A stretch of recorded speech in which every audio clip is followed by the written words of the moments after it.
یہ تھی ہماری وہ حجت جو ہم نے ابراہیم کو اس کی قوم کے مقابلے میں عطا کی، ہم جسے چاہتے ہیں بلند مرتبے عطا کرتے ہیں۔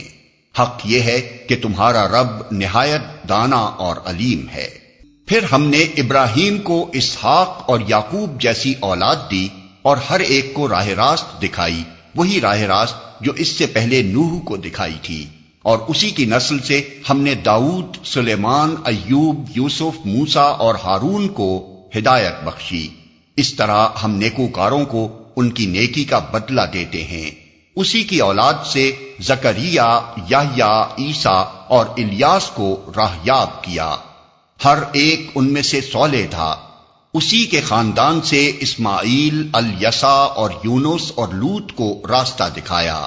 ان میں سے ہر ایک کو ہم نے تمام دنیا والوں پر فضیلت عطا کی، نیز ان کے آباء و اجداد اور ان کی اولاد اور ان کے بھائی بندوں میں سے بہتوں کو ہم نے نوازا، انہیں اپنی خدمت کے لیے چن لیا اور سیدھے راستے کی طرف ان کی رہنمائی کی۔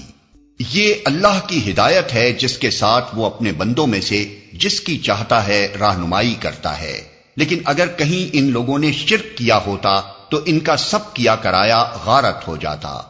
وہ لوگ تھے جن کو ہم نے کتاب اور حکم اور نبوت عطا کی تھی۔ اب اگر یہ لوگ اس کو ماننے سے انکار کرتے ہیں تو پرواہ نہیں، ہم نے کچھ اور لوگوں کو یہ نعمت سونپ دی ہے جو اس سے منکر نہیں ہیں۔ اے محمد، وہی لوگ اللہ کی طرف سے ہدایت یافتہ تھے، انہی کے راستے پر تم چلو، اور کہہ دو کہ میں اس تبلیغ و ہدایت کے کام پر تم سے کسی اجر کا طالب نہیں ہوں، یہ تو ایک عام نصیحت ہے تمام دنیا والوں کے لیے۔